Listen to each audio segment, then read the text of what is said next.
Welcome to our 2024 Youth Tour Banquet. We are so excited to have you guys here with us this evening. This is an especially exciting evening for us because this is our inaugural event in our newly remodeled Max A. Meek training room. You're sitting in it.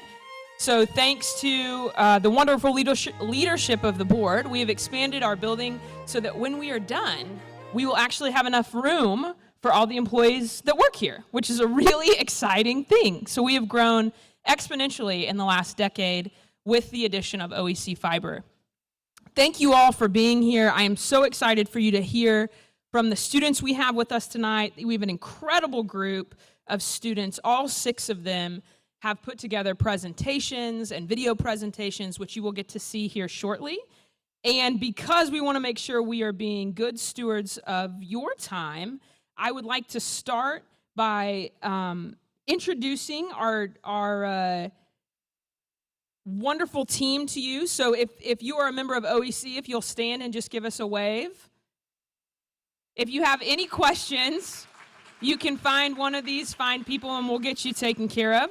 And without any further ado, I want to release our contestants and our judges. If you will go ahead and get in the food line over here, we will let you guys get your food and eat first. So go ahead and get up. And after that, after they have had a chance to get up and grab some food, everyone else is welcome to follow them.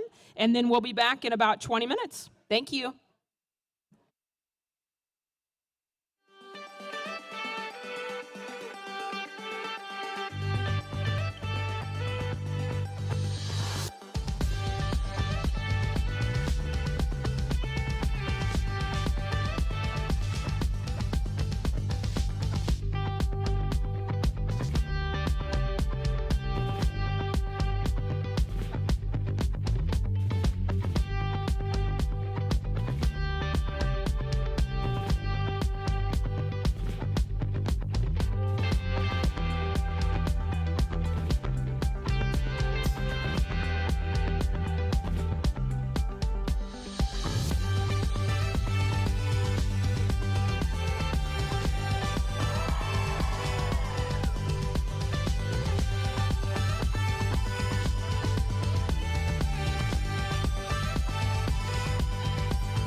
In 1957, then-Senator Lyndon Johnson addressed the National Rural Electric Cooperative Association's annual meeting in Chicago as the keynote speaker. He mentioned what they should do is to bring in youth, bring in your young people into Washington. Sponsor a trip so these young people know how government works and how important electricity is in NRECA. With that encouragement, the seeds of the tour were planted, starting out with just a few participating states and a small group of students. The idea grew and other states began sending more kids. In 1964, NRECA began to coordinate joint activities among the state delegations and suggested that co-op representatives from each state arrange to be in Washington, D.C. during Youth Tour Week. I do hope you all enjoy your trip to Washington and that it gives you a new perspective about your government. I hope you will never let anybody make you believe that your government is something way off apart from you, when as a matter of fact, it is you. The first year of the coordinated tour included about 400 teens from 12 states, and Lyndon Johnson, the man who had inspired the tour, was now President of the United States. They had requested this meeting at the White House, and it was getting into late May, and of course the youth tour is in June, and still no response. At the time, I was Cope Moyer's kindergarten teacher. Cope Moyers was Bill Moyer's son, who was Lyndon Johnson's press secretary. I thought, you know, why not just say, National Rural Electric Cooperative Association has requested a visit. And wouldn't you know, the very next day, the invitation came. Mr. and Miss Rural America, the President of the United States.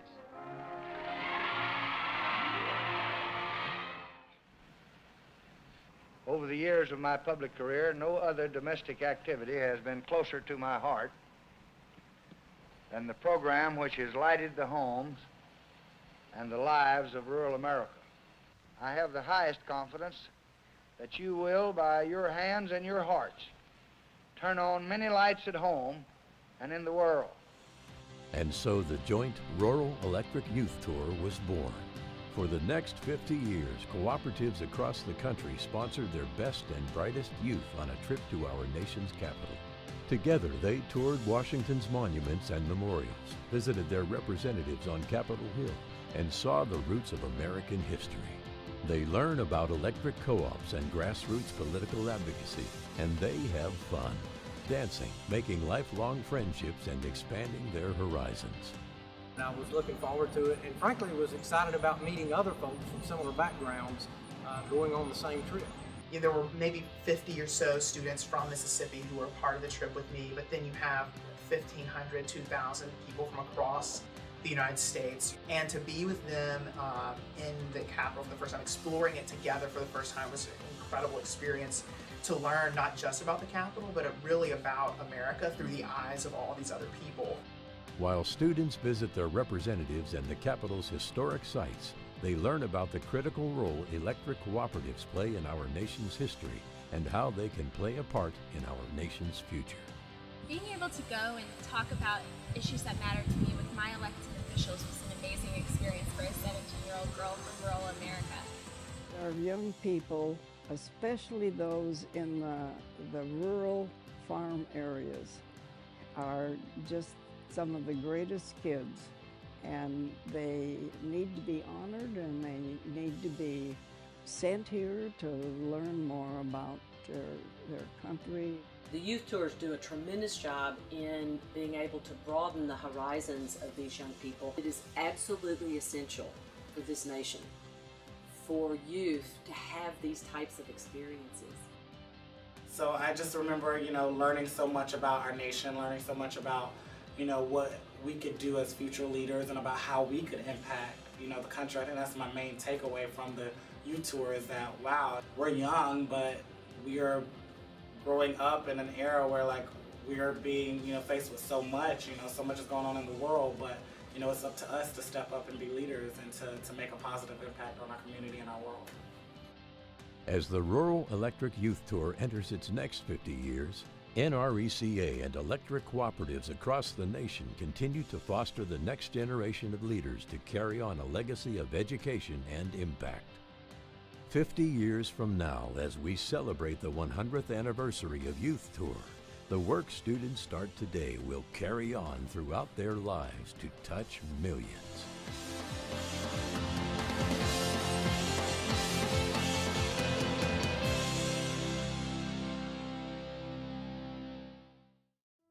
Hi, my name is Hayden Hefner, and I'm a 2012 Youth Tour participant.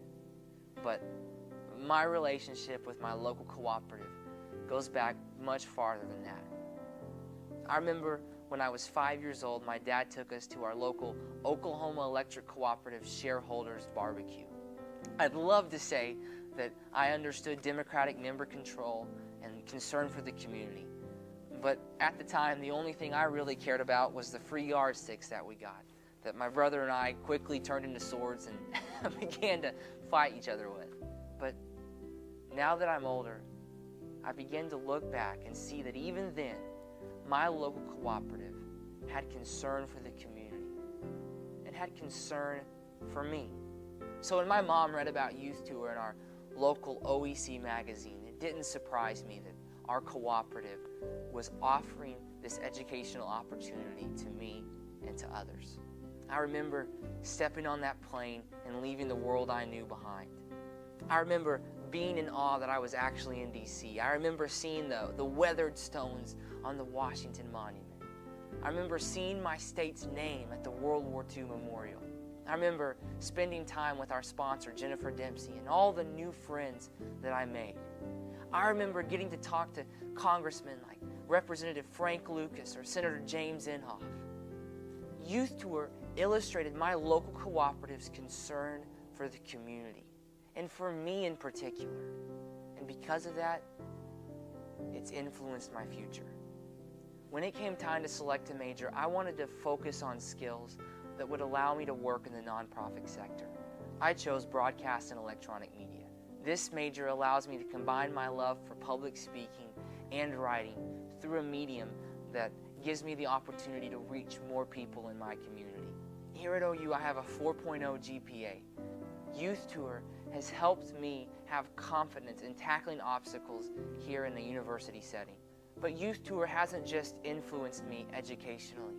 It's helped me to see and to be aware of the needs of those around me and to do something, to be involved. My desire to impact my local community has caused me to work extensively with the City Rescue Mission, a homeless shelter in downtown Oklahoma City. On Tuesdays, while parents attend meetings, I teach the children of individuals in the Bridge to Life recovery program. Also, I am trying to impact my community by working with Royal Family Kids Camp, a one-week free summer camp for children in Oklahoma foster care. Another way that I'm trying to invest in my community is by tutoring my 11-year-old buddy, Aiden. For 2 semesters, I tutored Aiden every day after school for 2 hours. It is especially significant to me that at the same time I was working with Aiden at the State Special Olympics, employees from Oklahoma Electric Cooperative were also there volunteering. But perhaps the event that best illustrates my local cooperative's concern for the community was in the aftermath of the 2013 Moore, Oklahoma tornado. May 20th, 2013 felt like any other day, but it wasn't any other day. A massive F5 tornado began to form just south of our house, and 5 miles north of us, it touched down. It didn't go back up into the clouds until it had torn a path 17 miles long and a mile wide to the towns of Newcastle and Moore, Oklahoma. Once the tornado had passed, we discovered the degree of devastation. In fact, 5 families that I knew personally lost everything. Early the next morning, my brother and I loaded up our truck and headed to Moore. Over the next few days, I saw some of the greatest concern for the community that I have ever seen. And once again, my personal involvement in the community was mirrored by the incredible volunteer efforts of OEC. At every step along the way, my local cooperative cared enough about me to be involved in my life and in the lives of those in my community. When I was a kid, this yardstick was nothing more than a toy. But now that I'm older, it's begun to take on new meaning. Youth Tour and the community concern of my local cooperative has changed my life forever. And it's become the standard by which I measure my life now and my life in the future. Receiving the Glenn English Scholarship will help me to continue my education and focus my life on helping others, especially in the avenue of nonprofit organizations.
In 1957, then-Senator Lyndon Johnson addressed the National Rural Electric Cooperative Association's annual meeting in Chicago as the keynote speaker. He mentioned what they should do is to bring in youth, bring in your young people into Washington, sponsor a trip so these young people know how government works and how important electricity is and NRECA. With that encouragement, the seeds of the tour were planted, starting out with just a few participating states and a small group of students. The idea grew, and other states began sending more kids. In 1964, NRECA began to coordinate joint activities among the state delegations and suggested that co-op representatives from each state arrange to be in Washington, D.C. during Youth Tour Week. I do hope you all enjoy your trip to Washington and that it gives you a new perspective about your government. I hope you will never let anybody make you believe that your government is something way off apart from you, when as a matter of fact, it is you. The first year of the coordinated tour included about 400 teens from 12 states, and Lyndon Johnson, the man who had inspired the tour, was now President of the United States. They had requested this meeting at the White House, and it was getting into late May, and of course the youth tour is in June, and still no response. At the time, I was Cope Moyer's kindergarten teacher. Cope Moyers was Bill Moyer's son, who was Lyndon Johnson's press secretary. I thought, why not just say National Rural Electric Cooperative Association has requested a visit. And wouldn't you know, the very next day, the invitation came. Mr. and Miss Rural America, the President of the United States.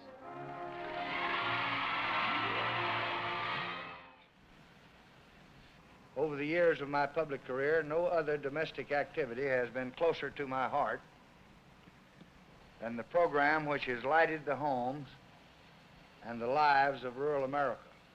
I have the highest confidence that you will, by your hands and your hearts, turn on many lights at home and in the world. And so the joint Rural Electric Youth Tour was born. For the next 50 years, cooperatives across the country sponsored their best and brightest youth on a trip to our nation's capital. Together, they toured Washington's monuments and memorials, visited their representatives on Capitol Hill, and saw the roots of American history. They learn about electric co-ops and grassroots political advocacy, and they have fun, dancing, making lifelong friendships, and expanding their horizons. And I was looking forward to it, and frankly was excited about meeting other folks from similar backgrounds going on the same trip. Yeah, there were maybe 50 or so students from Mississippi who were part of the trip with me, but then you have 1,500, 2,000 people from across the United States. And to be with them in the Capitol for the first time, exploring it together for the first time, was an incredible experience to learn not just about the Capitol, but really about America through the eyes of all these other people. While students visit their representatives and the Capitol's historic sites, they learn about the critical role electric cooperatives play in our nation's history and how they can play a part in our nation's future. Being able to go and talk about issues that matter to me with my elected officials was an amazing experience for a 17-year-old girl from rural America. Our young people, especially those in the rural farm areas, are just some of the greatest kids, and they need to be honored, and they need to be sent here to learn more about their country. The youth tours do a tremendous job in being able to broaden the horizons of these young people. It is absolutely essential for this nation for youth to have these types of experiences. So I just remember, learning so much about our nation, learning so much about, what we could do as future leaders and about how we could impact, the country. I think that's my main takeaway from the youth tour is that, wow, we're young, but we are growing up in an era where we are being, faced with so much, so much is going on in the world, but, it's up to us to step up and be leaders and to make a positive impact on our community and our world. As the Rural Electric Youth Tour enters its next 50 years, NRECA and electric cooperatives across the nation continue to foster the next generation of leaders to carry on a legacy of education and impact. 50 years from now, as we celebrate the 100th anniversary of Youth Tour, the work students start today will carry on throughout their lives to touch millions.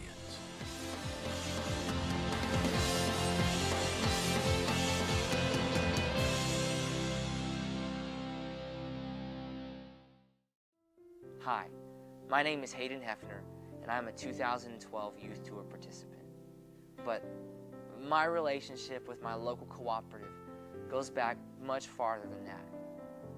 I remember when I was 5 years old, my dad took us to our local Oklahoma Electric Cooperative Shareholders Barbecue. I'd love to say that I understood democratic member control and concern for the community. But at the time, the only thing I really cared about was the free yardsticks that we got, that my brother and I quickly turned into swords and began to fight each other with. But now that I'm older, I begin to look back and see that even then, my local cooperative had concern for the community and had concern for me. So when my mom read about Youth Tour in our local OEC magazine, it didn't surprise me that our cooperative was offering this educational opportunity to me and to others. I remember stepping on that plane and leaving the world I knew behind. I remember being in awe that I was actually in D.C. I remember seeing the weathered stones on the Washington Monument. I remember seeing my state's name at the World War II Memorial. I remember spending time with our sponsor, Jennifer Dempsey, and all the new friends that I made. I remember getting to talk to congressmen like Representative Frank Lucas or Senator James Inhofe. Youth Tour illustrated my local cooperative's concern for the community, and for me in particular. And because of that, it's influenced my future. When it came time to select a major, I wanted to focus on skills that would allow me to work in the nonprofit sector. I chose broadcast and electronic media. This major allows me to combine my love for public speaking and writing through a medium that gives me the opportunity to reach more people in my community. Here at OU, I have a 4.0 GPA. Youth Tour has helped me have confidence in tackling obstacles here in the university setting. But Youth Tour hasn't just influenced me educationally. It's helped me to see and to be aware of the needs of those around me and to do something, to be involved. My desire to impact my local community has caused me to work extensively with the City Rescue Mission, a homeless shelter in downtown Oklahoma City. On Tuesdays, while parents attend meetings, I teach the children of individuals in the Bridge to Life recovery program. Also, I am trying to impact my community by working with Royal Family Kids Camp, a one-week free summer camp for children in Oklahoma foster care. Another way that I'm trying to invest in my community is by tutoring my 11-year-old buddy, Aiden. For 2 semesters, I tutored Aiden every day after school for 2 hours. It is especially significant to me that at the same time I was working with Aiden at the State Special Olympics, employees from Oklahoma Electric Cooperative were also there volunteering. But perhaps the event that best illustrates my local cooperative's concern for the community was in the aftermath of the 2013 Moore, Oklahoma tornado. May 20th, 2013 felt like any other day, but it wasn't any other day. A massive F5 tornado began to form just south of our house, and 5 miles north of us, it touched down. It didn't go back up into the clouds until it had torn a path 17 miles long and a mile wide to the towns of Newcastle and Moore, Oklahoma. Once the tornado had passed, we discovered the degree of devastation. In fact, 5 families that I knew personally lost everything. Early the next morning, my brother and I loaded up our truck and headed to Moore. Over the next few days, I saw some of the greatest concern for the community that I have ever seen. And once again, my personal involvement in the community was mirrored by the incredible volunteer efforts of OEC. At every step along the way, my local cooperative cared enough about me to be involved in my life and in the lives of those in my community. When I was a kid, this yardstick was nothing more than a toy. But now that I'm older, it's begun to take on new meaning. Youth Tour and the community concern of my local cooperative has changed my life forever. And it's become the standard by which I measure my life now and my life in the future. Receiving the Glenn English Scholarship will help me to continue my education and focus my life on helping others, especially in the avenue of nonprofit organizations.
In 1957, then Senator Lyndon Johnson addressed the National Rural Electric Cooperative Association's annual meeting in Chicago as the keynote speaker.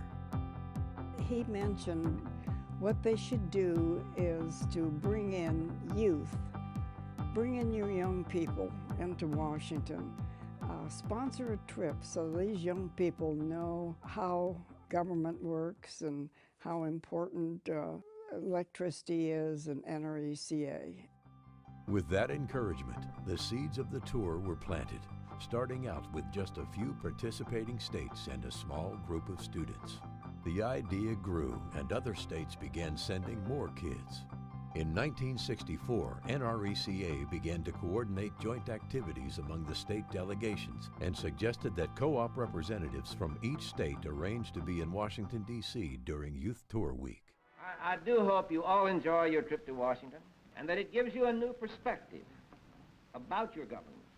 I hope you will never let anybody make you believe that your government is something way off apart from you, when as a matter of fact, it is you.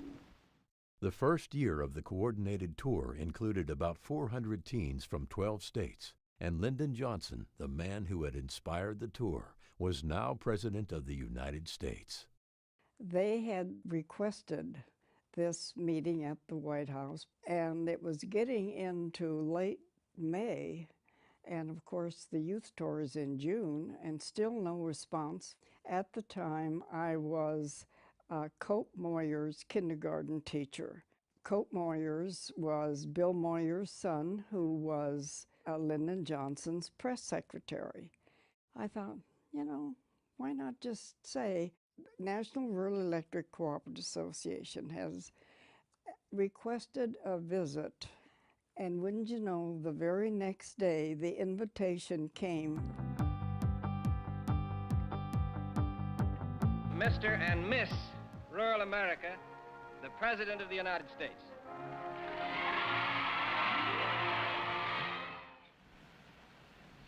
Over the years of my public career, no other domestic activity has been closer to my heart than the program which has lighted the homes and the lives of rural America.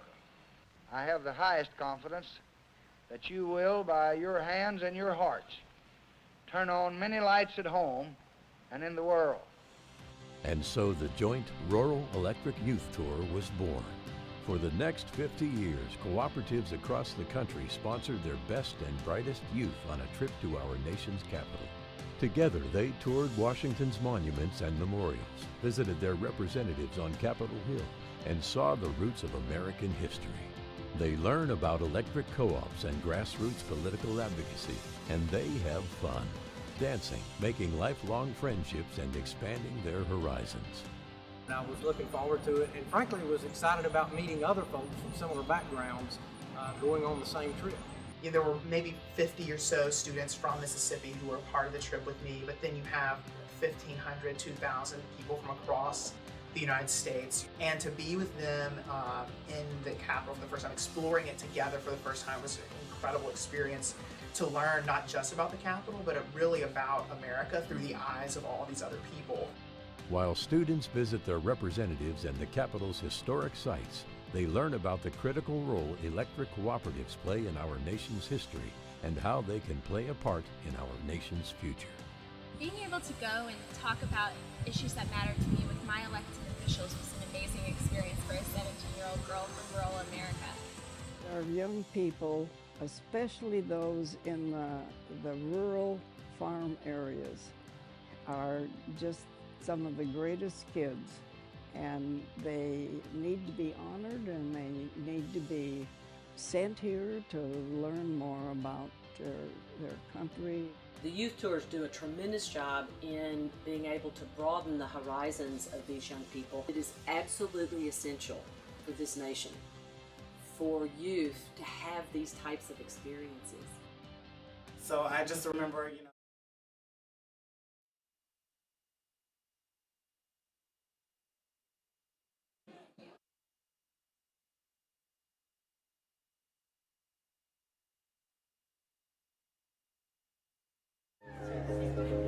Alright guys, here we go.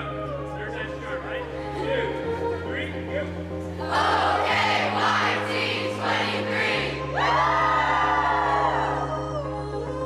go!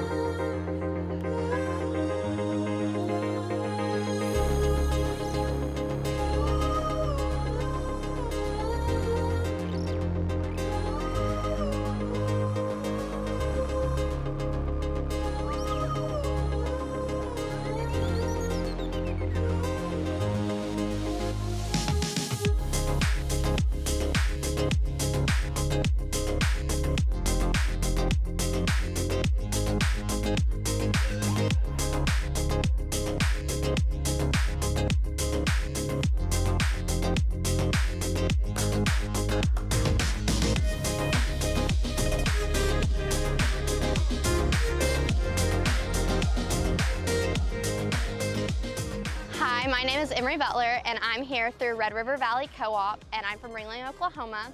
Right now, we're at the Lincoln Memorial, the Korean Veteran War Memorial, and the Vietnam War Memorial, and I'm just so honored to get to see this beautiful place, and I'm even more honored and thrilled to get to find a relative of mine on the Vietnam War Memorial wall. To close out, I would just like to say thank you to Red River Valley for sponsoring me to be here.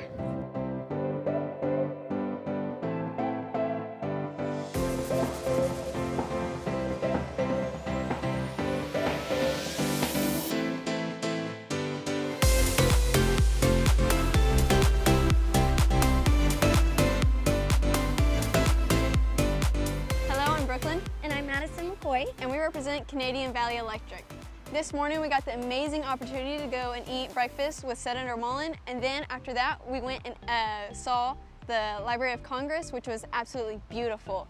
After that we went and ate lunch at the Capitol with the staff. And next we got to meet all of the congressional delegates, and we went and viewed the Ford Theater, and now we're about to get a personal tour from Senator Mullen at the Capitol, so we're very excited.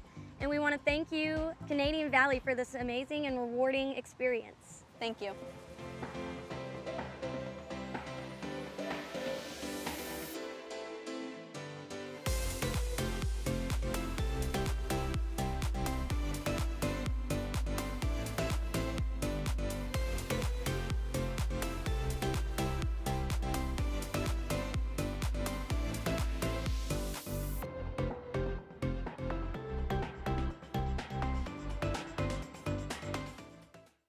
Okay, so now you get a quick preview of what we're going to be looking forward to tonight and what our incredible delegates will be competing for today.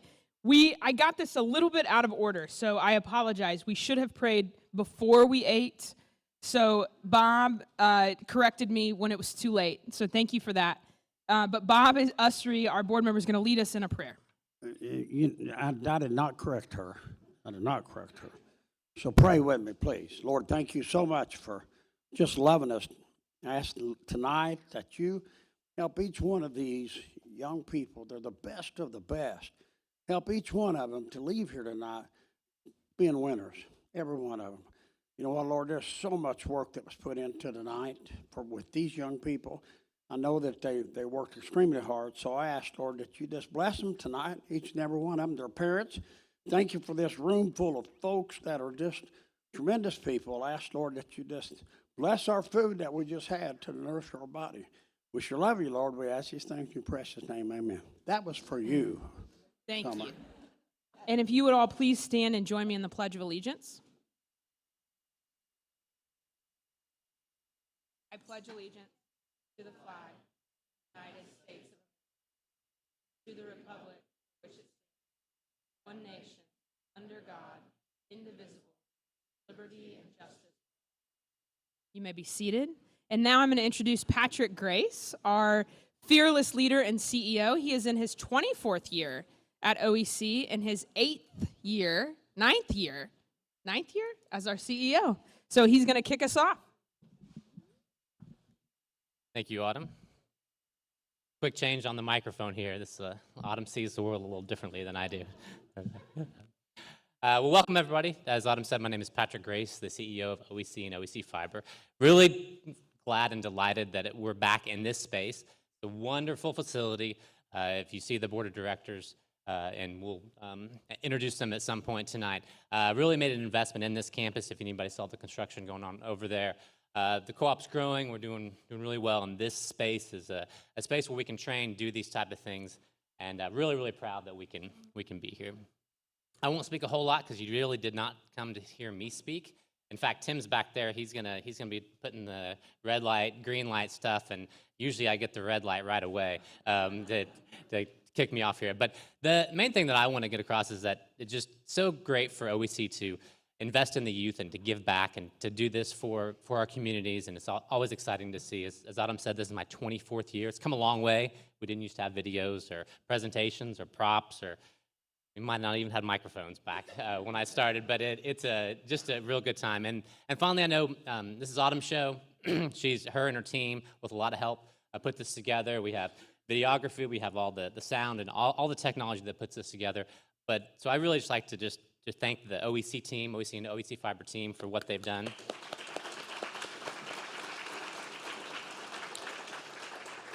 I watched them all day put this all together, and the whole goal is that there's a lot of work that goes in to make the kids the stars tonight. And if it's like it usually it will be tonight. So thanks again for coming. I appreciate it. Thanks.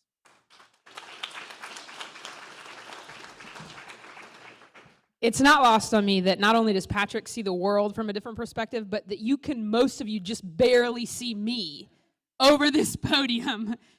So thank you for at least following my voice. As Patrick said, none of this would be possible without our incredible board of trustees. This is a group of 9 people who dedicate an unbelievable amount of time and expertise to making sure that OEC Electric and Fiber are headed in the right direction. They are the reason we were able to bring fiber to our service territory. So I would like to introduce all of them, and if you would just stand and give us a wave when I do. Our president, Shirley Eidelman, and her husband, Sam.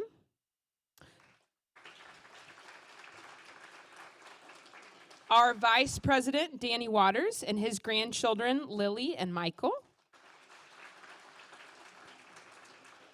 Our secretary treasurer, John Jensen, and his wife, Maggie. Our assistant secretary treasurer, Ronnie Grover.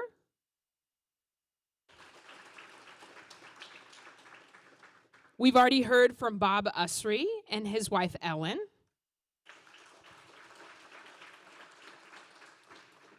Mike Argo.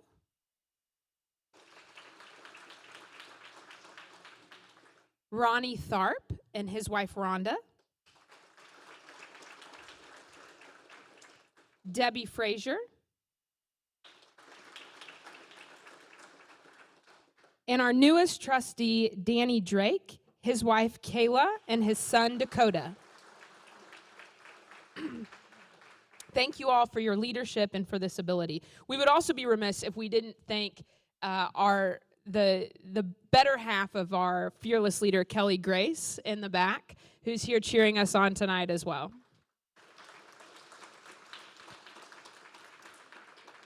And now I want to take a moment to introduce some really special guests before I introduce our judges. We have a handful of teachers here tonight who have encouraged the children, the young adults that you'll be hearing from tonight. And if you guys wouldn't mind waving as well. Janine Heller from Blanchard High School. Richard Roby from Blanchard.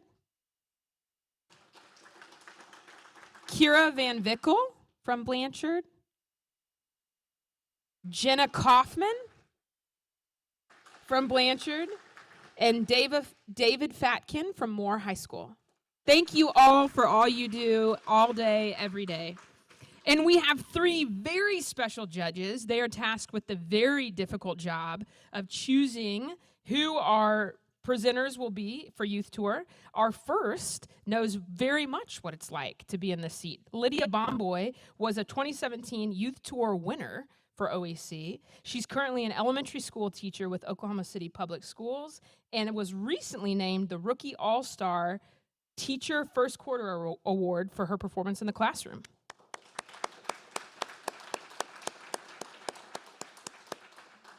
Next, we have the Honorable Danny Sterling from House District 27. Danny was born and raised in Noble, where they owned a dairy farm He attended Noble Public Schools, and he was a Tecumseh Public School teacher, served Tecumseh Public Schools for 40 years as a teacher of agriculture, an assistant principal, and a principal. Thank you very much, Danny. And last, but certainly not least, we have April Dozier, who's the Executive Director of Food and Shelter, Inc. here in Norman. She has spent 23 years in human services, the last 10 of which have been as the Executive Director for Food and Shelter. She touts recently having received the Norman Human Rights Award and was honored by the state of Oklahoma as one of 6 Human Rights Advocates of the Year. Thank you, April.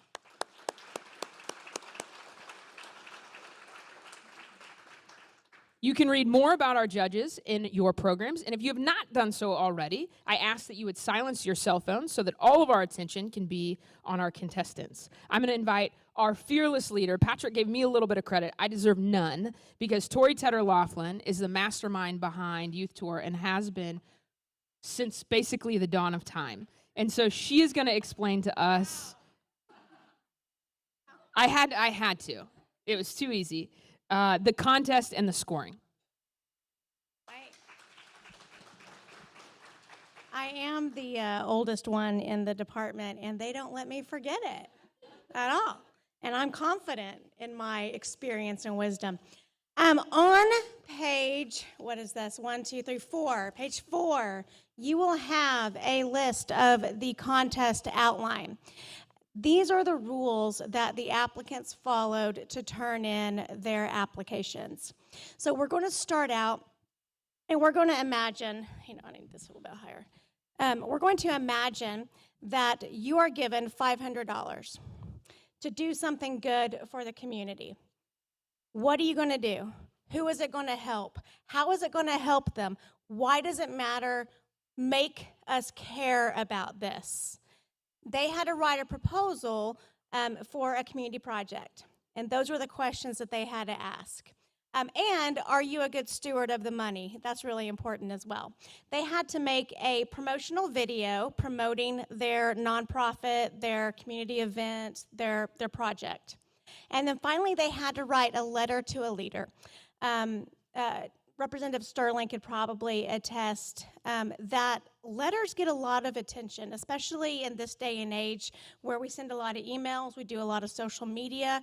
If you take the time to sit down and write a letter very succinctly, got to be very succinct, that one page is like magic, and get your point across, say what it is that you care about, and then have an ask, or have some sort of action that the representative can take, that will go a long way to get your voice heard.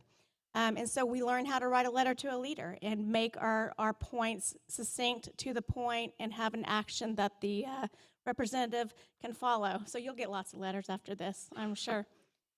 So that's what we're doing. And we are going to present in front of the 3 judges. So at this time, I'm going to ask my contestants to get up and follow me to the green room. You guys enjoy it.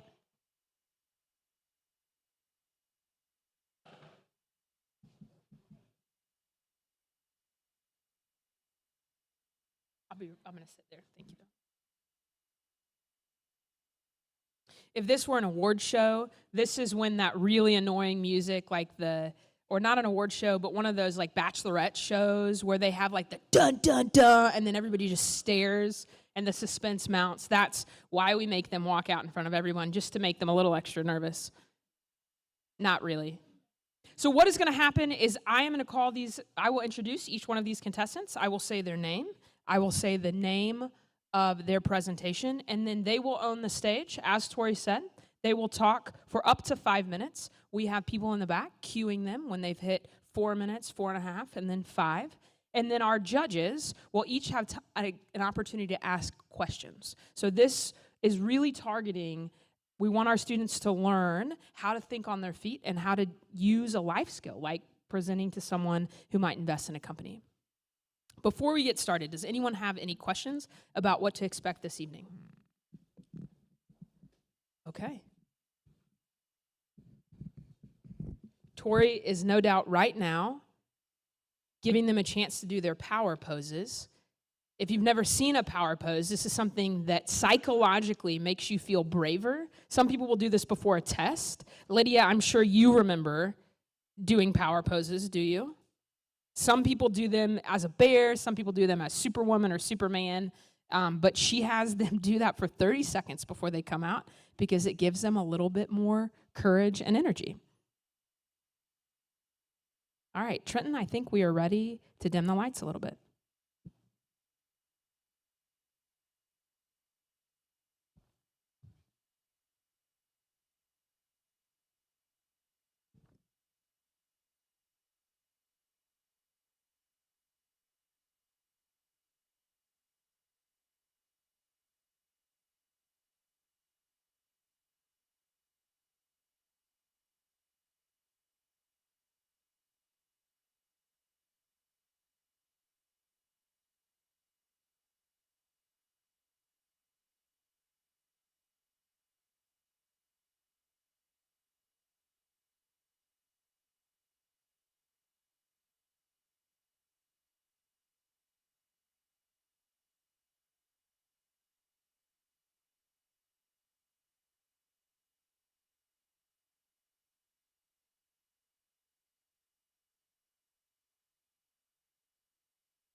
All right, without any further ado, first we have a pause to make sure that you've got to understand, this is the first time we've gotten to host this in this new room, so we're still figuring out some of the kinks. All right, take the stage. Belinda Garvey, Better Nutrition for Tuttle. Better Nutrition for Tuttle, Belinda Garvey.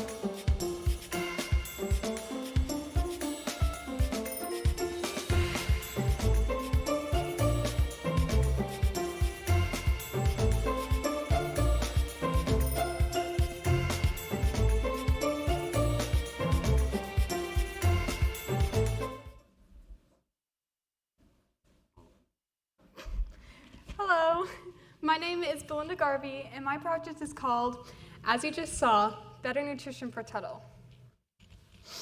Not everybody has access to food, which is why we have little food pantries, but even those do not give us all the nutrition we need. Our local Little Food Pantry in Tuttle only holds shelf staples and non-perishables. When I was there a few weeks ago, it looked like this. If I can get it to go.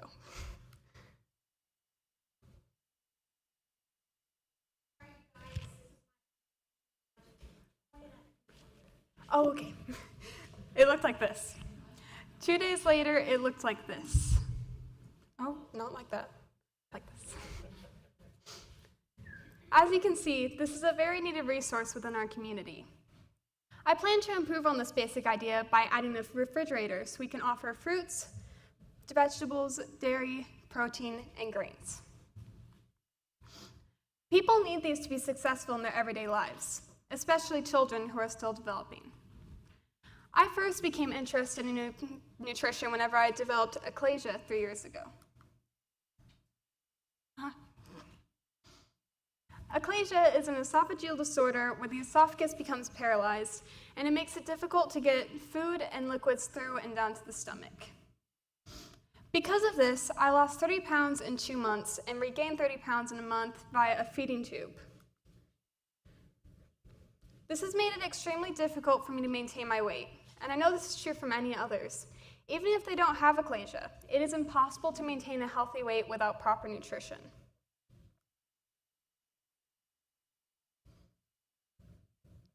The first thing I had to do was ask the theater director where the little free pantry is located if I could add a refrigerator, and she approved of the plan.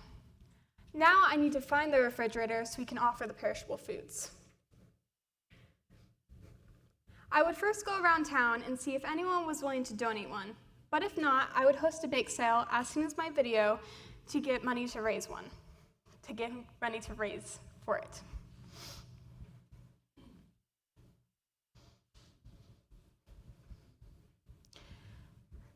I would then go on our Facebook page, Tuttle Talk, to see if anyone was selling one so I could get a goal for the fundraiser. Here's an apartment-sized refrigerator I found for about $200, which will be perfect since there's limited space. My next goal would be to get the food into the fridge. To do this, we've already had farmers ask if they can donate perishables, but this is not a permanent solution. So to fix this, I would contact the city of Tuttle and ask them if they can help me make a deal with the farmers so then we can get the food into the fridge.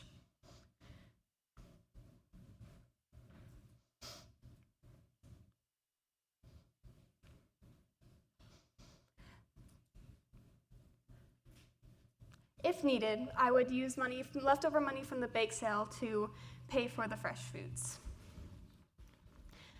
The last thing I would have to answer before going through with this project is to make sure no one who is not genuinely in need takes from the Little Food Pantry.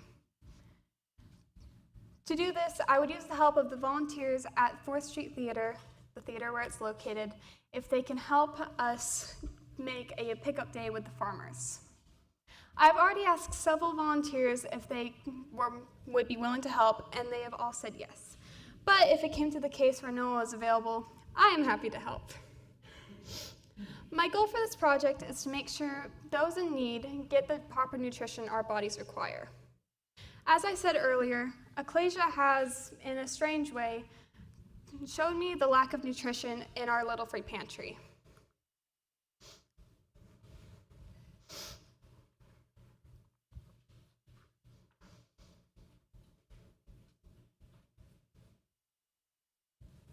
I know households, typically those with children, depend on Little Food Pantries when times are tough. And if they don't get the proper nutrition they require, they cannot be successful in their everyday lives. Food is fuel. Everyone needs it. And without it, we can't be our happiest and most confident selves. Thank you. Are there any questions?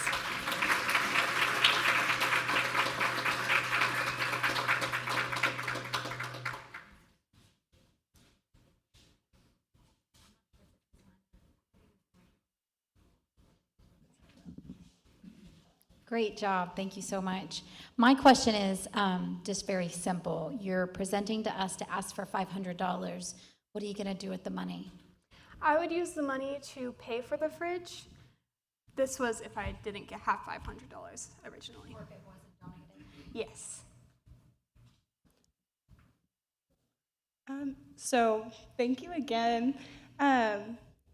So do you feel like there would be enough resources to fill the fridge if you were to be able to put it in that pantry? I do believe so. We have many people donate non-perishables, so people would most likely also donate the perishables if it's available. Thank you for your presentation, Belinda. What's been your probably most challenging obstacle to overcome with this project? What'd you say? Sorry. What has been your most challenging obstacle to overcome with this project? I would say how to figure out how to get the refrigerator into the place.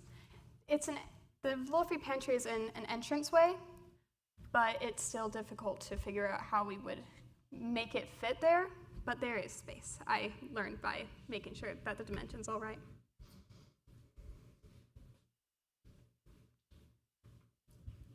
Thank you.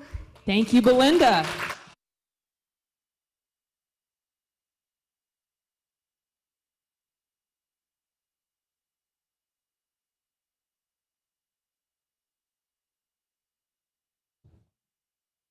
Next, we have Zoe Delheimer with Mental Mindfulness. Mental Mindfulness, Zoe Delheimer.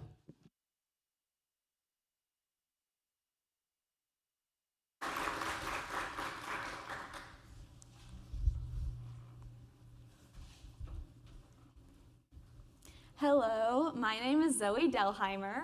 When I was 10 years old, I was diagnosed with severe anxiety and clinical depression. The anxiety and depression were crippling, and it was nearly impossible for me to perform day-to-day tasks. Waking up in the morning and getting ready for school was extremely difficult, and I would cry in most of my classes. When I got home, it was even worse. I would sleep for hours at a time to make the day go by faster, and I would shower for many, many long hours. I would shower 3 times a day typically. Because of the anxiety and the depression, I also suffered from various other mental illnesses. I began to starve myself, and I was taken to a doctor to get this habit under control. I suffered from extreme panic attacks and often would throw up when found in anxiety-inducing situations. Because of this, I am introducing the Mental Mindfulness Program to help educate kids in grades 3 through 12 on what mental health is and why it is important. There will be a public speaker who will talk on the importance of mental health. Just as physical health is important, mental health is also important. We have days in schools to provide awareness for physical activity in schools, and we should also have days to raise mental health awareness in schools. There is a common misconception that people with mental health issues can just snap out of it and that those who can't are weak. This misconception leads to negative stereotypes surrounded by mental health. Mental health is not aggression, violence, or instability, yet that is often what comes to mind when you think of it. How many video game, TV show, and movie villains have mental illnesses? Think about it. This representation leaves kids and adults with mental illnesses feeling isolated and alone. Mental health will help to break the stigma surrounding, mental mindfulness will help to break the stigma surrounding mental health. Half of the adults diagnosed with mental illnesses don't get the care or treatment that they need. Many kids who suffer with mental illnesses often don't know that they have mental illnesses. With my funding, I will be buying books to help raise awareness to kids in schools about mental illnesses. These books will share different resources on what mental illnesses look like and how they can be treated. They will show what symptoms are, such as depression and anxiety, and how to find coping skills that can help you. I'll show you a quick preview of my video.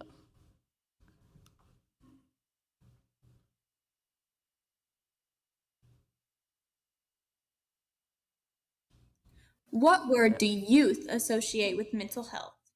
Taboo. Probably psychosis. Struggle. Dramatic. Therapy. Depression.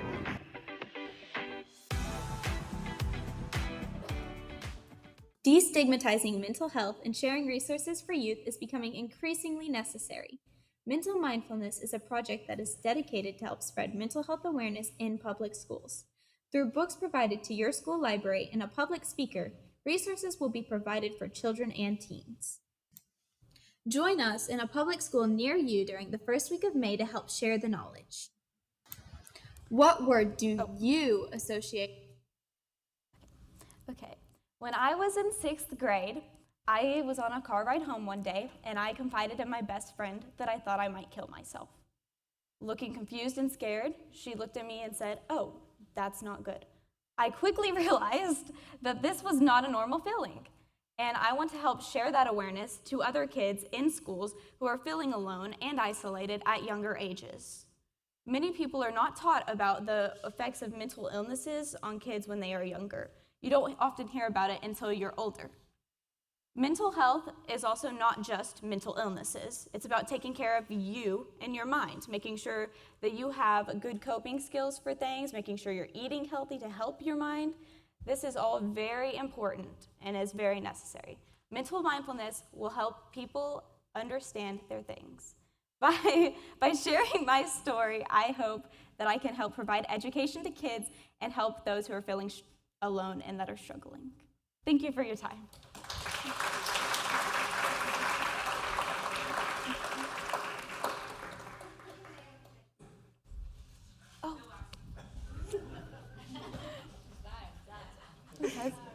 Thank you so much. No, you did great.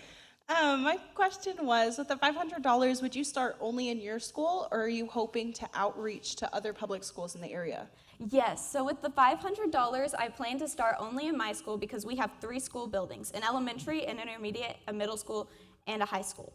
But I only plan to do the high school, intermediate, and middle school, not the elementary, because those kids are very little. And although mental health is important, that's a little bit too much for them. But with the $500, I plan to buy books to spread throughout libraries in those schools. And then once this program has been a success and we know what we need to work on, we know what we need to fix, then we can raise donations from the community and from other mental health facilities to get more resources to share into more schools to spread the program. So thank you for sharing your own personal story. I think that's incredibly brave and important.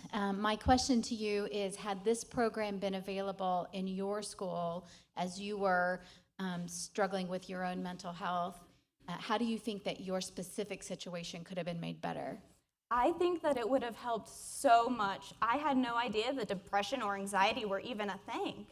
My mom just thought that it was normal things that teenagers go through, and that's what most people think. But mental health is a real issue, and people don't know the symptoms and the signs that are needed. If that would have been the cause, I could have gotten help sooner. So. Thank you for focusing on this, because this is a real issue in our schools, in our public schools, especially in these days and times. So obviously you have a very well thought out plan here to implement this program, but what do you maybe envision as being your number one, or the most stumbling block, the biggest stumbling block to be able to implement this? What do you envision that would be, maybe? I envision the main goal of this is to be that people are aware of when they need to seek help. What are the symptoms that you're seeing that make you think you need to seek help, and how are you going to get that help? This program will share the treatment that can be provided to you and the resources that can help you to get from a lower place back up to how you were, and even to feeling even better. Thank you. What would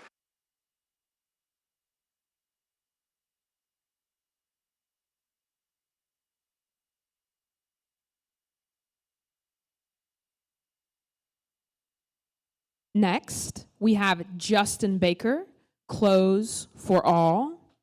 Clothes for All, Justin Baker.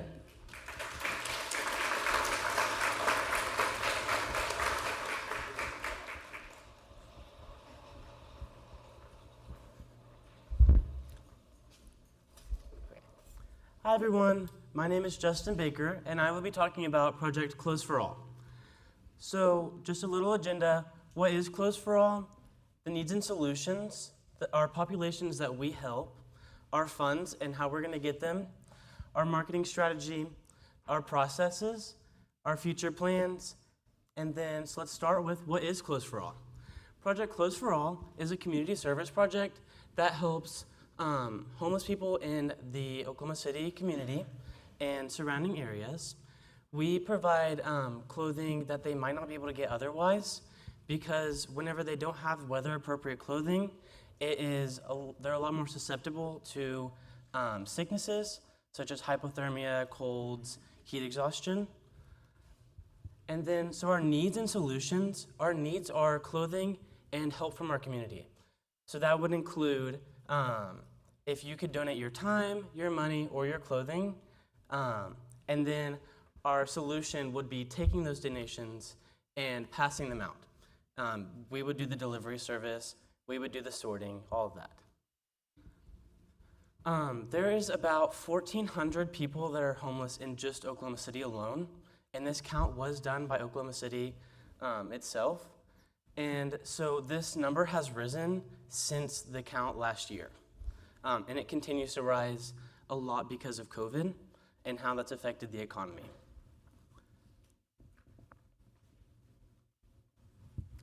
So our funds are going to come from the original $500, which we will use to make our shirts and hoodies. So this is an example of our hoodie, and then this is an example of our shirt. So it's just a fun little design that would include a lot of different demographics. And so our marketing strategy would include social media because it is such a big factor in the 21st century. So using apps like TikTok, Instagram, and Facebook. We would also like to get endorsements from elected officials and celebrities, all different kinds of people that can help us promote our brand. So our elected officials could talk about it in public speeches, and our celebrities and influencers could just wear a shirt, just showing their following that we are out here. And then also flyers. So flyers are really big for the homeless population because they might not have phones or internet service. So they wouldn't be able to see our social media, and this way they would know where to go and where to find us. This is an example of a TikTok that we could use. Justin, and today we're going to experience being a volunteer for Project Clothes for All. First, we're going to go shopping. Come with me.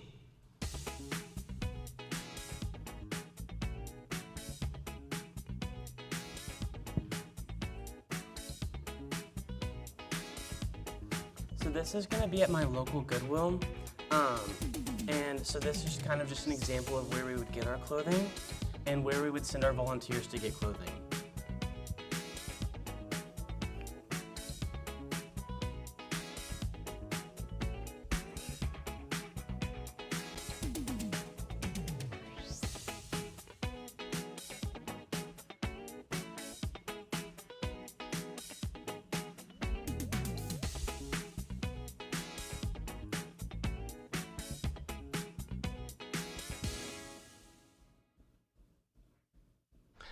Okay guys, we got 5 pairs of jeans and 6 jackets. Our total was $84. And then not only can the choice of clothing keep somebody warm and comfortable, it'll also keep them from getting sick. So I did bring this clothing with me today, and as you can see, it's not very many items. So this was $84, and it's about 11 items. That's not what you have in your closet. So that's just an example of what we could have. So our process is gonna be, we'll start with the collection, and then we'll move on to our sorting. So getting the clothing that is for warm weather and delivering that whenever it's cold outside, and things like shorts and t-shirts for the summer. And then our delivery. So with volunteers, we would have them help us deliver. So finding these homeless people and getting the clothing to them. So future plans would include our storage. We would want a storage building to keep everything in one place. We would like our own vans and cars so we don't have to rely on our volunteers. And then connections, so clothing banks, churches, food banks. They may have the clothing, but not a way to get it out. And then questions?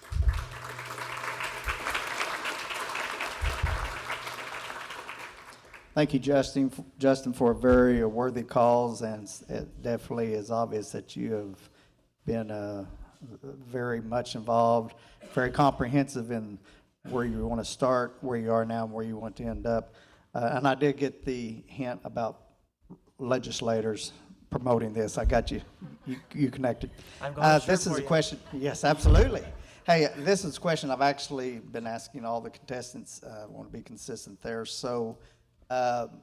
You have a great project here. What do you envision as the number one obstacle to accomplishing this project? Can you say that for me one more time? The number one obstacle to accomplish this project, your number one obstacle. Okay, so our number one obstacle would be getting volunteers and people to help us. So, I mean, just getting the project out there first would be our main goal because people have to see it to help. Alrighty, thank you again.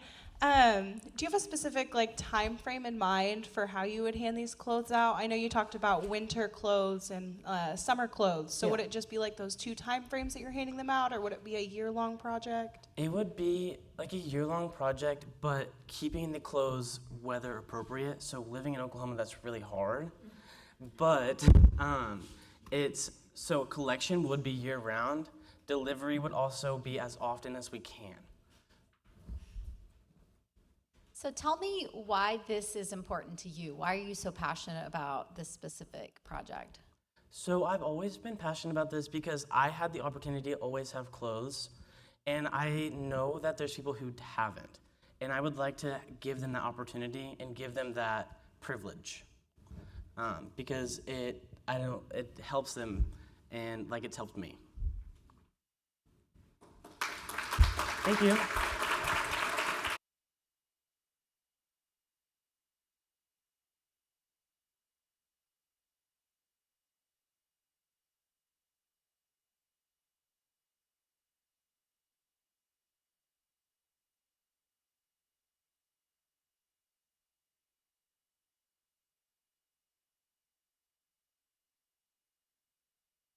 Next, we have Taehan Huang, Harmony for Hope. Harmony for Hope, Taehan Huang.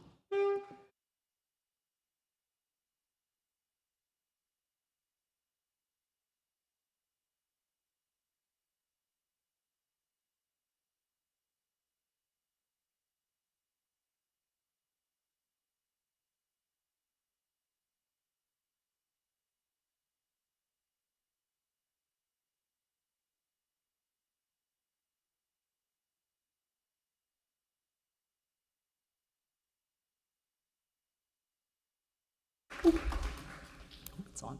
Perfect. All right. I hope that got your attention. All right. Hello. My name is Taeyeon Huang, and I'm here with my community project, Harmony for Hope. And this is a project that is based on helping those who cannot pay for their utilities in the state of Oklahoma. Now, I have a question for all of you. Please raise your hand if ever in your life you have used the internet, water, or any electrical services. Please raise your hand. Everyone? All right. Just like I calculated. Perfect. All right. So this project focuses on helping those who cannot pay these utility bills. According to K4 Oklahoma News, nearly 15,000 Oklahoman families each year cannot pay for their utility bills. And this is a problem. Utilities are a necessity in everyone's lives. It also affects a student's quality of life. I had a friend in California when I used to live in California. He ran his family's back on utilities, and he couldn't submit his homework at home because he did not have internet. He had to walk a mile to a cafe just for an internet connection so he could submit his assignments. He also was embarrassed to come to school because he couldn't shower. He had no water source in his house. He couldn't clean himself, he couldn't shower, and he was too embarrassed to come to school. And this project focuses on fixing these problems. The process that I will take is forming a band and playing at fundraising concerts where we will pitch our idea and our project for donations towards our cause. All of the donations that we earn will be given to the Salvation Army and the United Way for them to apply and use for our cause. Our partnerships will be mainly with the Southmore High School Band. I am a member of the Southmore High School Band, and I recently pitched this idea to my director and some of the band members. We will get all of our performers, all of our instruments, all of our music from the Southmore High School Band. And the United Way and the Salvation Army will play a huge role in this, as they're the people who will be taking the funds and helping those who cannot pay their utilities. Also, the providers of the performance venues are very crucial, as this is where our fundraisers will take place. With the $500 that are located to me, $100 will be given to the advertisement, such as flyers and posters. And judges, you probably have a flyer that was given to you on the right there, yes. And $50 will be set aside for janitorial fees. Usually after the use of a free venue, it is important that you pay the cleaning fees that follow afterwards. $75 will be set aside for any additional pieces of music or anything else that we may want. And $275 will be set aside as a reserve fund for our use. Our goals, we hope to hit $20,000 worth of revenue through our concerts. And will it work? Absolutely. Music is a huge pull factor, and music will pull the audience, and we will be able to get the funds that we need to make this a reality, potentially. All right, and this is my video. Thank you for listening to my presentation, and I hope you enjoyed the video.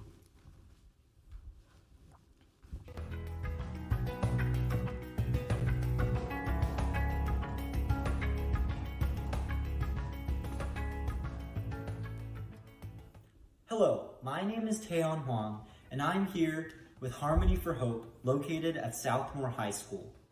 According to K4 Oklahoma News, nearly 15,000 Oklahoman families each year cannot pay for their utilities.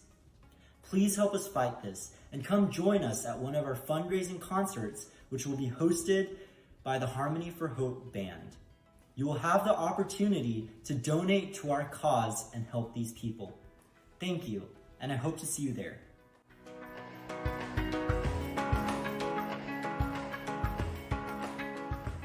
Go Harmony for Hope. Go Harmony for Hope. Harmony for Hope, boy. Let's go. 2, 3. Harmony for Hope.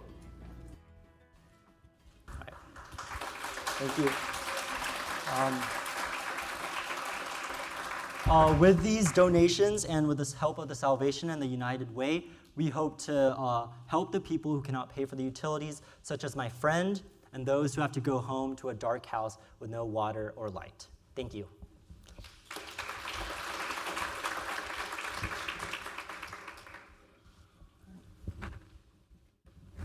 Thank you very much for that. My biggest question was that what is the criteria in order to provide aid to the families? Is that something that you come up with, or is that something that you're going to leave to the Salvation Army and United Way? So with the funds that we receive from any donations that we get from our performances, we will be giving these all up to them to take care of. However, I did call the Salvation Army, and they said that each home will average around $250. So with the $20,000 fund that we make, we would be able to power 80 homes with the money that we make. You just answered my question, actually, so great job. So then my second question will be, is this something you're going to continue to do year after year, or is this just a one-time event that you're hosting? Oh, absolutely. We'll continue this throughout the years. As you saw on my funding, it's a very renewable project. It's not a one-time thing. We have a $275 fund that we'll be leaving to our reserves, and also $100 in advertisements. Flyers and posters, these aren't things that you always run out of after a performance.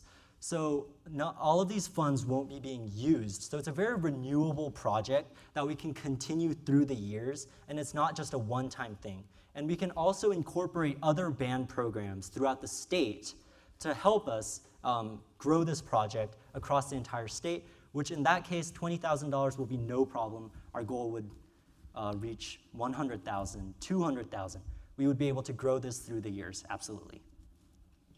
Well, thank you for what you're doing here. It's very admirable. I know with such a large endeavor that you're trying to accomplish here, what would you consider probably the #1 obstacle to overcome to accomplish this project?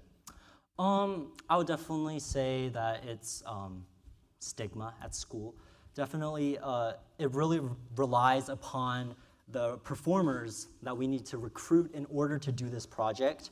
And if we don't have the performers who are willing to, hey, I'm willing to do this for free, I'm willing to step up, do this volunteering, earn these funds, it'll be a difficult project to ensue if that is the case. However, with our pitches and with the right kind of advertisement and right kind of mindset, we can absolutely make it work and make this project a success.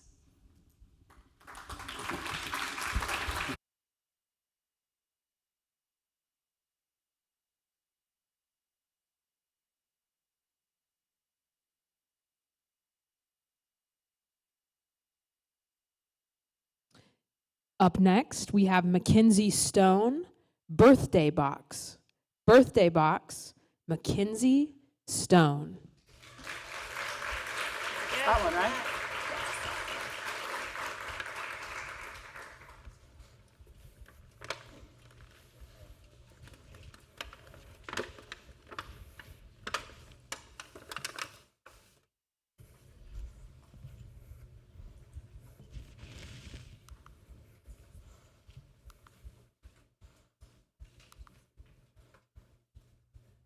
Hi, my name is Mackenzie Stone. I'm from Blanchard High School. My project is the birthday box. The birthday box is a box of birthday supplies that will go home to underprivileged students at the Blanchard Public Schools the weekend before their birthday. The box will include candles, balloons, sprinkles, frosting, a can of Sprite, a box of cake mix, and an aluminum pan. We will have a donation drive at the Blanchard High School gym on August 10th and February 8th. We hope to see you there. Any donations are welcome.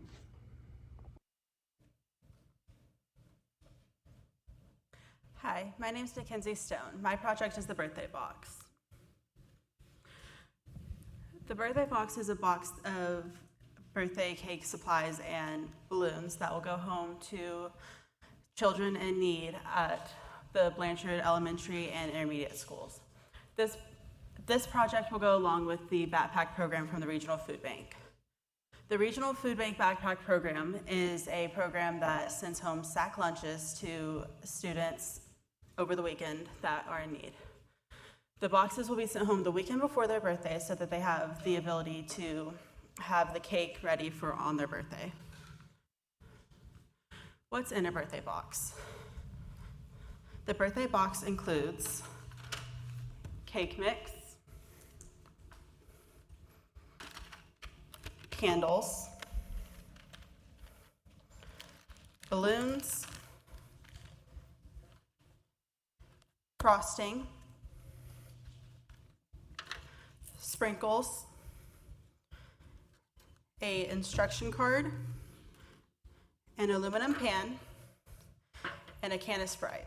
Now, the can of Sprite is kind of an odd one, but if you add the can of Sprites to the box of cake mix, it will replace all of your perishable items like your eggs and your oil. Other than that, you just bake it like a normal cake.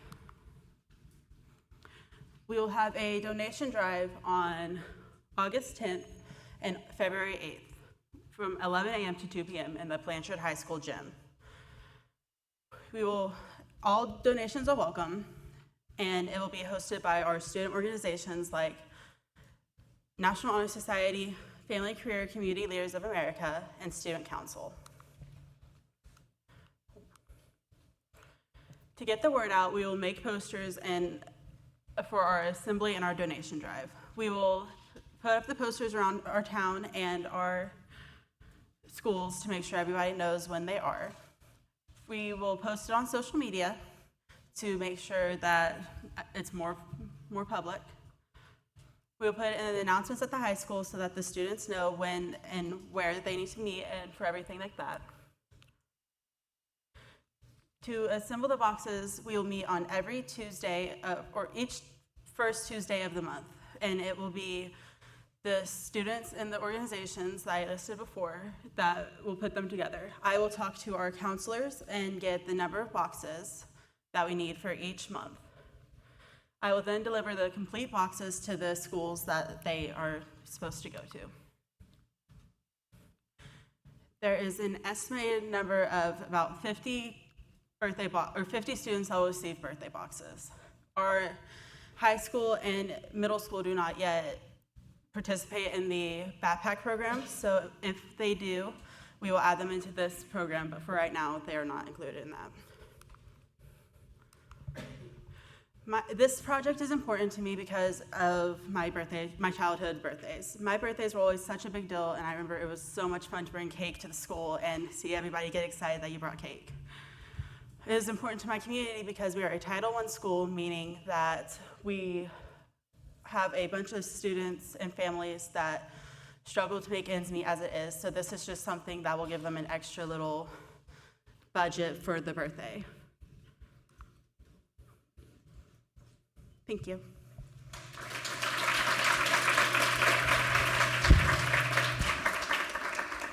Mackenzie, thank you for being such a steward of your community and trying to look out for those people there. Mine's just basically a two-part question. The first one being, I know that this is going to be challenging, and what would you consider as probably the most challenging part of this, and do you see this being a sustainable project moving forward? I feel like it is pretty much just like making sure that nobody's forgotten and that we make sure that everybody is included. So your proposal is asking for $500 to go Yes. toward this project. How do you intend to use this $500? It will be used to buy everything in the supplies, and then like our cake mix, our balloons, and everything like that, which if we have the 50 students, it will be about $10 to make each box, which will make which will end up with $500 worth of boxes. Alrighty. Talking about not forgetting anybody. I grew up in a Title I school. I got the food backpack, but I'm also a summer birthday. Yes. So what would be your plan for students that are born in the summer, but they do get those food backpacks? Yes, because none of the ingredients are perishable items, we would send them home on the last weekend of this before school ends, so that way that they have them at their houses when they are needing them for their birthday.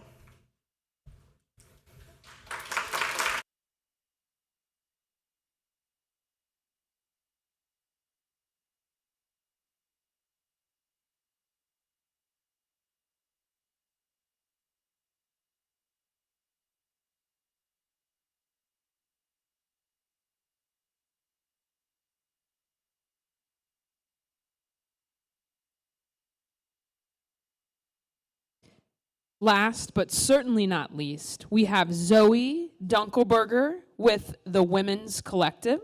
The Women's Collective, Zoe Dunkelberger.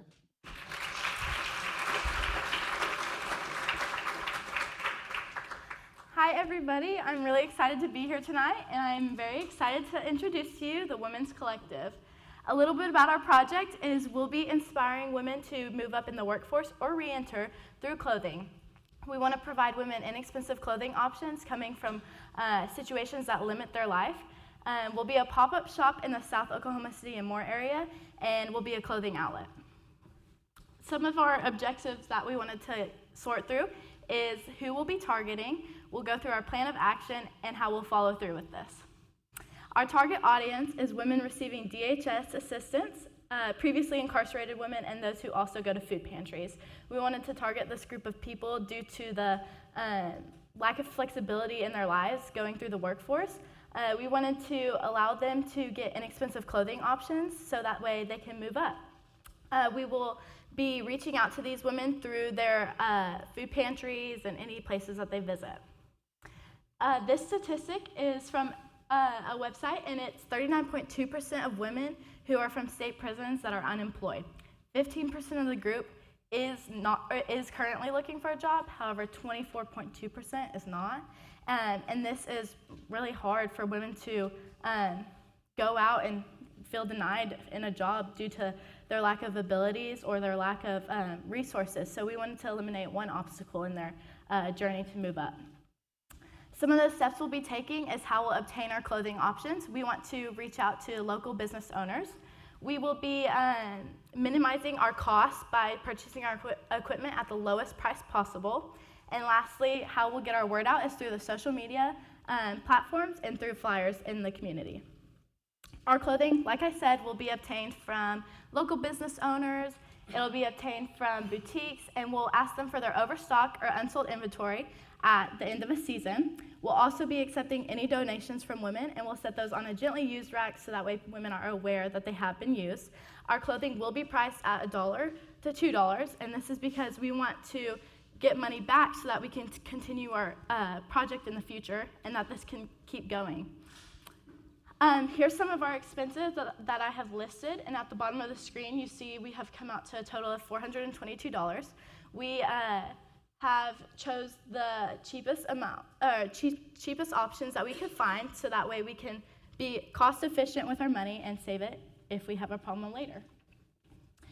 We will have an application process that the women will have to go through. This is because we want to know we are hitting the right group of people. We have set our number at $30,000, and that is their income, and they can apply online or on a paper form. They will provide their name, their phone number, and then any verification that they make $30,000 or under. We set it at $30,000 due to the lack of flexibility in the budget. And then we will be set up in the South Oklahoma City and Moore area. We'll be getting this all done and ordering our equipment in a 3-month time limit. And then we will need volunteers. We want the community to have heart in this, and we want the women to feel like they're cared about, they're loved, and that we are all supporting them in their journey. And then lastly, once we get everything together, we'll send out social media posts, get our word out, and invite everybody to come. And then I wanted to share a quick example with you of what we would send out.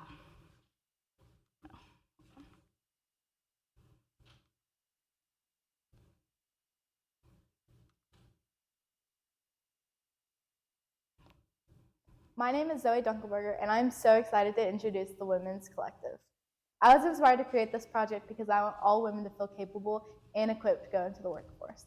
I want women to feel like they have fashionable clothes that suit their style and they can feel confident walking down the streets. I know that it's hard for some women to get affordable clothes because of the conditions they live in. I want to provide fashionable and affordable clothes for all women. That includes shoes, outfits, and jewelry. I'm so excited to introduce this project, and I cannot wait to see you. We will do pop-ups in the South Oklahoma City and Moore area, and we will do 2 times a month. So look out for our social medias, and we will let you know when we're doing it. We accept any and all donations, and we love to have volunteers help us set up. I cannot wait to see you at our first pop-up. Thank you. Thank you, guys. And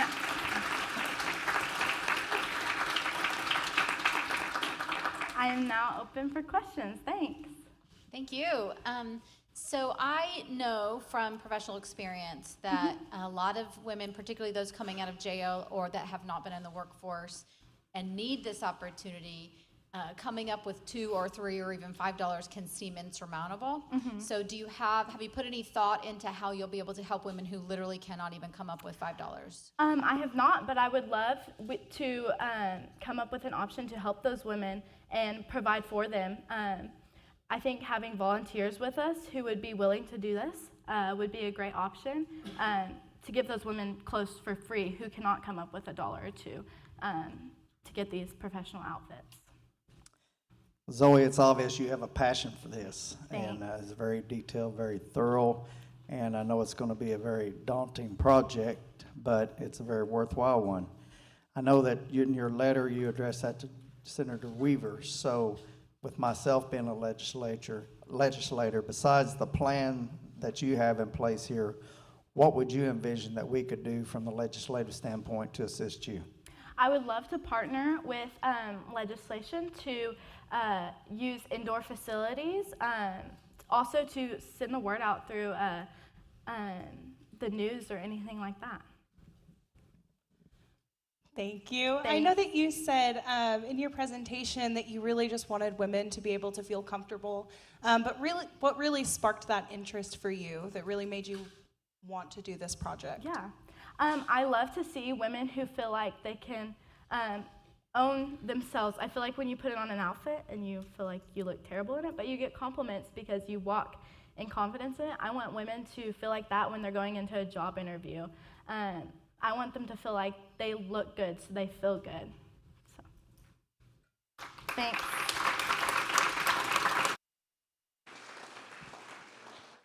Let's give all of our contestants one more big round of applause. 6 incredible presentations.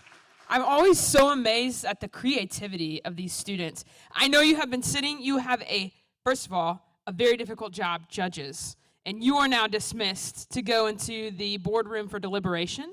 Everyone else, you can take a quick 5-minute break, and then I ask that you come back in here because we have one more presentation for you, and then we will unveil the winners. 5 minutes. Thank you.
Dutch Bros is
All right, we are at exactly 5 minutes. And we are going to get a chance tonight. So as a reminder, 4 students tonight will be selected to go on to youth tour in Washington, D.C. And the other students will have the opportunity to attend Rotary Youth Leadership Award, which is a phenomenal camp here in Oklahoma. And you guys are going to get the opportunity to hear all about it from none other than the people who have done these camps and had these experiences themselves. So if you would cue the Rotary Youth Leadership Award or RYLA Award in the background. This is going to run in the background, so there's not going to be sound. Don't be concerned. But I want to introduce to you Braden and Bria, who are our RYLA attendees last year, to tell us a little bit more.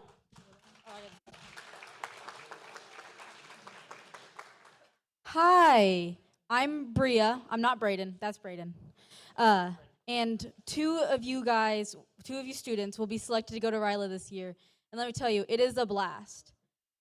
Listen, you might think that it's like a second place, oh, well, I did it, so I get a prize. It's not. It's really not. Was the most fun 4 days of my life. I barely got any sleep because I was up so late talking to the girls in my cabin. We had a blast. We still talk to this day. And I just learned so much. I came back a completely different person. And honestly, it was the best thing to ever happen to me. I could not go on enough about how much I loved RYLA. Braden, over to you. My name is Braden. Oh, that's too loud. Sorry, y'all. My name is Braden. Last year, I was like a little upset that I lost, but I just want you to know that Ryla is just as good as DC, and you don't gotta fly on a plane. I'm a little scared of planes. But congratulations to all the finalists. Making it to the top 6 is more than you think, because out of all the submissions, you made it, and I wish y'all all the luck.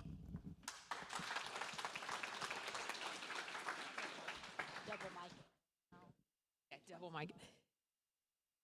They said that so eloquently. I want to take a moment to say, after we announce the winners, I want all of the participants to come up this evening, and we'll take a picture with everybody up here. Also, if you were a contestant, you get the first right of refusal on the flowers on your table. If you were not a contestant, I suggest that you bribe a contestant to take home the flowers, or just apparently run to the judges' table real quick because they're not there and take those home. But those flowers are yours to take home. Next, I want to introduce you to 3 students who attended last year's youth tour: Nandini, Chandler, and JC.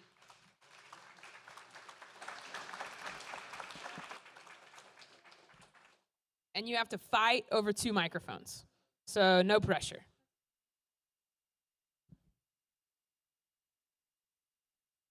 Hello, everybody. So my name's Chandler Patterson, and I was one of the 4 people that got selected last year, and I'm from Tuttle High School. And first off, I think we can all say we know how the contestants are feeling. I remember after I gave my presentation, my leg was bouncing like no other, and my heart was beating out of my chest, and my dad was like, shh. So I get how y'all are feeling. And for the people who go to youth tour, I know they say it's like a life-changing experience, all this stuff. It really is. And it is a great, it's a nonpartisan educational trip. They don't try to sway you, but they show you all parts of DC that you can find. You meet our congressional delegation. We got a private Capitol tour with Senator Mullen at like 11, it got over like 11 p.m. because they were doing all this stuff at the Capitol. So it was amazing. We got lost in the Capitol. We got to go in front of the White House, which that was really special for me, especially because that was my 18th birthday. So they sang me happy birthday. So they'll really try to make it a personal, really special trip for you. And you learn so much. And for me, it really changed my life because that was one of the deciding factors that made me I'm going to go into political science in college and do law or whatever that leads me to. And so it really can change your life if you get to go. And it'll be a family. Like, even though we don't see each other, like, we're like talking like we were friends, just like we just got off the plane at Will Rogers. So I'm really excited for all of you, and just have a great time this summer. You're gonna have a blast. Thank you. All right, my name is Nandini Patel. I'm from Westmore High School, and I was also one of the students who got to go to DC last year.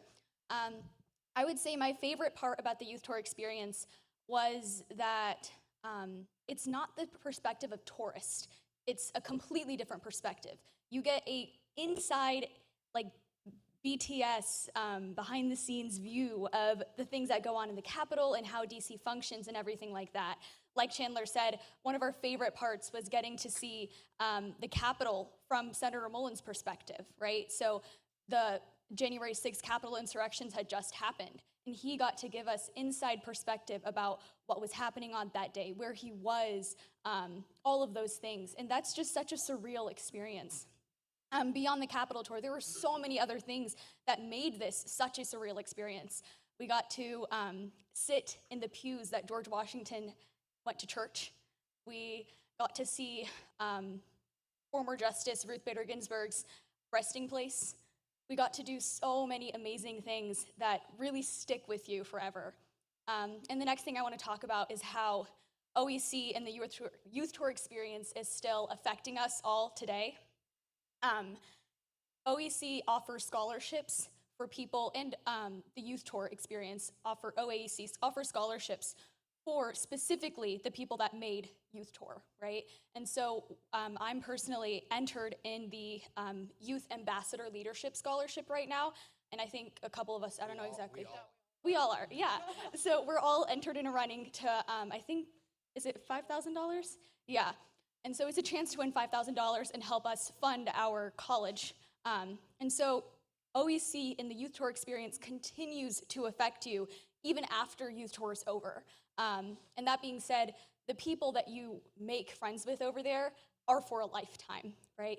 You see each other at a college fair at OSU. You see each other everywhere, right? You see each other at a choir contest or anywhere, right? And it just brings back all of those memories. Just being here tonight, we were reminiscing earlier at the table, and it's just constant laughter because the people, we're all the same type of people. We're all leaders. We're all academically driven, right? And so if we're all the same type of people, we mesh very well together. And so you're guaranteed to have a good time. So congratulations to all of you guys for being here tonight, and good luck. Whichever experience you go to, it's going to be a fulfilling experience, and I'm so amazed by your creativity today. So congratulations.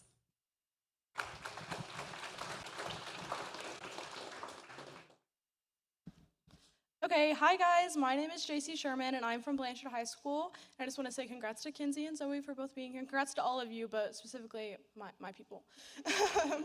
So I got to go on Youth Tour last year, and like Nandini and Chandler have both said, it is the most amazing experience that I have ever been a part of. My whole family, all my friends can tell you that I did not shut up about it for at least 2 months. Everything that everybody said was like, oh, well, when we were in DC. But it was an amazing experience. It opened my eyes to so many different things, so many different possibilities of what my future can look like, what the people around me's future is going to look like. It just really showed me how our government works. Like, it's not just people sitting in an office all day. It's real people with past experiences that actually like have goals. Like, they're not just there to be in government. They're there to help people. And that was really eye-opening to see. But not only is it eye-opening, but you also get to experience lots of things that you didn't think you would, like getting up at 2 in the morning to get on a plane. I never thought that I would be getting up at 2 in the morning. That just sounds insane. Or getting lost in the underground tunnels of the Capitol because you don't know how to listen. And Amber, she's here tonight, and she can tell you that not only do you get to meet a whole bunch of different people, but they truly do become lifelong friends. Not just the other kids that are on the trip, but the chaperones and the adults that you meet. I still talk to my chaperone almost every day.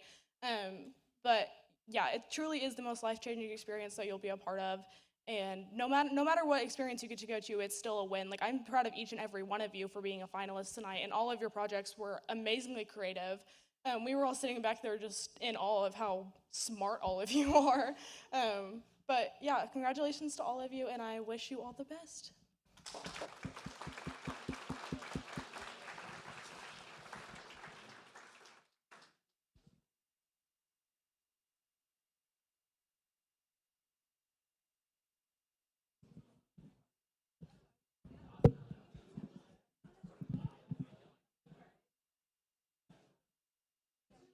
All right.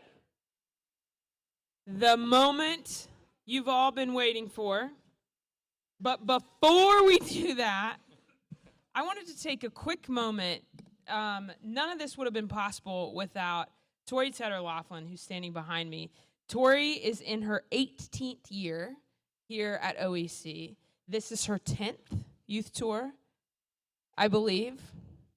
And in May, she is moving on to start her own enterprise where she will be consulting for other cooperatives to help them expand what she has started here.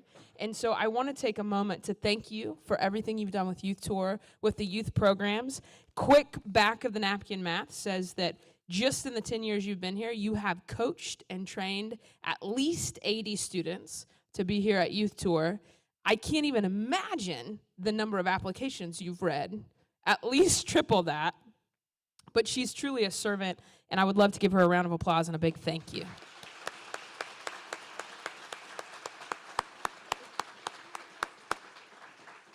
Okay, Now, I will announce the winners. As I say your name, please come up this way and take a picture with Patrick and with Tori. The grand prize is the picture with Patrick. Our first youth tour winner is Zoe Delheimer.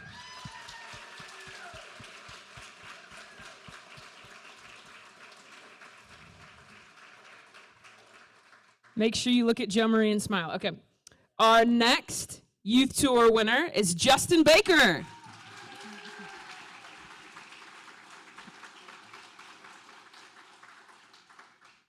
Our third winner, Taejuan Huang.